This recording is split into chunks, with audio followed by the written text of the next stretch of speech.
காலையில எந்திரிச்சோனே நமக்கு என்னென்ன வேலை இருக்கும் அப்படின்னு சொல்லிட்டு ஒரு லாங் வீடியோல பார்த்துடலாமா? நானே லாங் வீடியோ போட வேணான்னு சொல்லிட்டு கொஞ்ச நாள் அப்படியே இருந்துட்டேங்க. கொஞ்சம் கஷ்டமா இருக்கு அப்படின்னு சொல்லிட்டு. நெறைய கமெண்ட்ஸ்ல திரும்ப திரும்ப பார்த்தா லாங் வீடியோ போடுங்க, லாங் வீடியோ போடுங்கன்னு தான் சொல்லிட்டே இருக்காங்க. சரி நமக்காக இல்லைனாலும் நம்ம சப்ஸ்கிரைபர்ஸ்க்காகவாவது லாங் வீடியோ போடலாம் அப்படின்னு சொல்லிட்டு தான் இன்னைக்கு லாங் வீடியோ எடுத்தாச்சு. எப்பவும் போல நான் காலையில எந்திரிச்சோலையிலே எங்க அம்மா வாசல்ல சாணி எல்லாமே தொளிச்சு வாசல்லாம் கூட்டி வச்சிருந்தாங்க. சரி நம்ம போய் வண்ணத்தை தீட்டி விட்டுறலாம் அப்படின்னு சொல்லிட்டு ஒரு வண்ணத்தை தீட்டிட்டு இருக்கலே எங்க அம்மா மண்பானை எடுக்க ஆரம்பிச்சிட்டாங்க. தண்ணி பிடிச்சி வச்சிடலாம் அப்படின்னு சொல்லிட்டு. எங்க வீட்டில் நாங்கள் யாருமே மினரல் வாட்டர் எதுவுமே குடிக்க மாட்டோங்க. செட்டே ஆகாது. நம்ம ஊரில் மினரல் வாட்டர் இருக்குங்க. ஆனால் மற்றவங்க எல்லாமே கேட்குறதுல மினரல் வாட்டரை தான் கேட்பாங்க.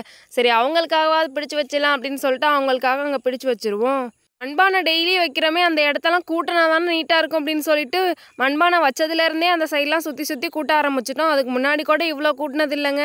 ஆடு மாடெல்லாம் வச்சுருந்தாலே அந்த கட்டுத்தரையை கூட்டணும், பால் எல்லாமே கறந்து ஊற்றணும், இதுதான் பெரிய வேலையாக இருக்கும். ஆனால் அந்த வேலையை முடிச்சிட்டோன்னா இன்றைக்கி ஃபுல்லாக எந்த வேலையும் இருக்காதுன்ற மாதிரி இருக்கும். பால் கறக்கிறத வீடியோ எடுக்கலாம் அப்படின்னு சொல்லிட்டு கிட்ட வந்து நின்று பார்த்தா அயனார் என்ன நம்மளை மறந்துட்டு பெரிய அயனார் ஐஸ் வச்சுட்டு இருக்கு.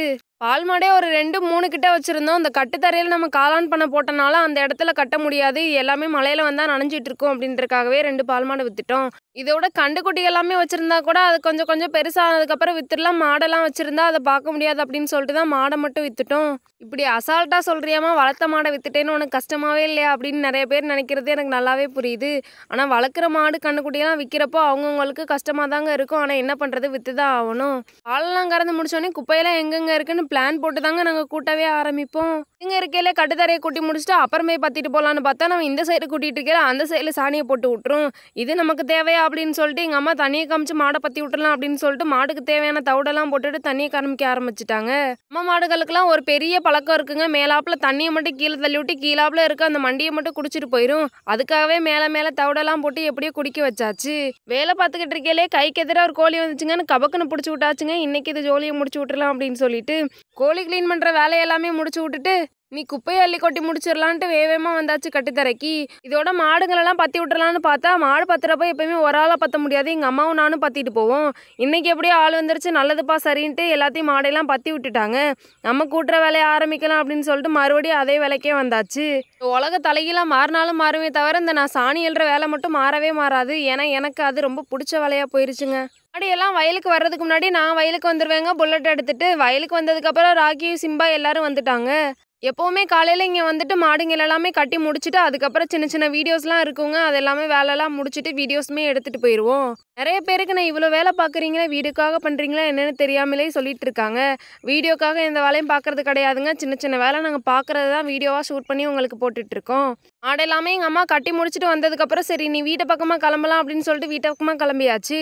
கூட வந்து சமையலாம் செஞ்சு சாப்பிட்டு முடிச்சதுக்கப்புறம் 2 மணி போல் எங்கள் அம்மா மாடை பற்ற கிளம்பிடுவாங்க. அதுக்குள்ளே நம்ம மாட்டுக்கு தேவையான தீவனத்தை எல்லாமே ஊற வைக்க ஆரம்பிச்சிருவோம். மாட்டுக்கு ஊற வைக்கிறப்ப டெய்லி தோணுங்க நமக்கு கூட இப்படி தீவனத்தெல்லாம் அரைச்சி நம்ம சாப்பிட்ருக்க மாட்டோம், மாட்டுக்கு இவ்வளோ கொடுத்துட்ருக்கோமே அப்படின்னு. சோளம் கம்பு அரிசி பருப்புன்னு இருக்கிற தானியத்தை எல்லாத்தையும் எங்கள் அம்மா அள்ளி போட்டுட்டு மாட்டுக்கு மாவை அரைச்சிட்டு வந்துடுவாங்க. அதோட நெல்லுக்கு வேஸ்ட் இருக்க தவிடு கொஞ்சோண்டு புண்ணாக்கு எல்லாத்தையும் போட்டு ஊற வச்சு தான் மாட்டுக்கு போடுவோம். இது வேற அடிக்கடிக்கு இறங்கி போயது நிறைய பேர் சொல்லிட்டு இருக்கவும் பச்சரிசியில் கஞ்சி மாதிரி காய்ச்சி அதையும் ஊற்றிடுவாங்க. மாடோட வெயிட் கொஞ்சம் அதிகமாகும்னு. சரி நம்ம மாடு தானே நல்லா சாப்பிட்டு போதும் அப்படின்னு சொல்லிட்டு நானும் டெய்லி ஊற வச்சு விட்டுறது. மாடு எல்லாத்தையும் பற்றிட்டு போயிடுவாங்க. ஆனால் வல்லரசை மட்டும் வீட்டிலே விட்டுட்டு போயிடுவோம். ஏன்னா பால் எல்லாமே குடிச்சு காலி பண்ணி விட்டுருன்ட்டு. அதுக்கு மட்டும் டெய்லி வந்ததுக்கப்புறம் 2-3 டைம் தண்ணி வச்சுட்டு 4-5 டைம் வைக்கல் அள்ளி போட்டுட்ருப்போம். அவங்கள கூட கட்டி விட்டு வந்தோடனே 2 மணிக்கு தான் வேலை இருக்கும். இவங்களுக்கு மட்டும் ஒரு நாள் ஃபுல்லாக வேலை பார்த்துக்கிட்டே இருக்க மாதிரி இருக்கும். இப்போ தானே மாடை வயலில் கட்டி விட்ட மாதிரி இருக்குது. அதுக்குள்ளே 2 மணி ஆயிடுச்சுங்க. மாடை எல்லாத்தையும் வீட்டுக்கு பற்றிட்டு வந்தாச்சு. 4 மணி வரைக்குமே மாடு நல்லபடியாக மேய்ச்சிட்டு அப்புறம் வீட்டுக்கு கூட்டு வரலாங்க. ஆனால் வெயில் தாங்க முடியலை.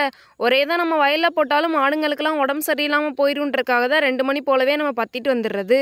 இந்த உடனே அவங்கவுங்க அங்கங்கே தண்ணியை குடிச்சிட்டு போயிட்டு தூங்க ஆரம்பிச்சிருவாங்க. அதே மாதிரி டெய்லி நம்மளோட நாள் போகாதுங்க. ஒரு நாளும் ஒரு டிஃப்ரெண்ட்டாக போயிட்டே இருக்கும். இது மாதிரி வீடியோஸ்லாம் நிறையா பார்க்கணும் அப்படின்னு நினச்சிங்கன்னா ஒரு கமெண்ட் பண்ணிட்டு போயிருங்க. வீடியோஸ்லாம் நிறையா போடுங்க அப்படின்னு சொல்லிட்டு. அதோட நம்ம சேனலை சப்ஸ்கிரைப் பண்ணி சப்போர்ட் பண்ணுங்கள்.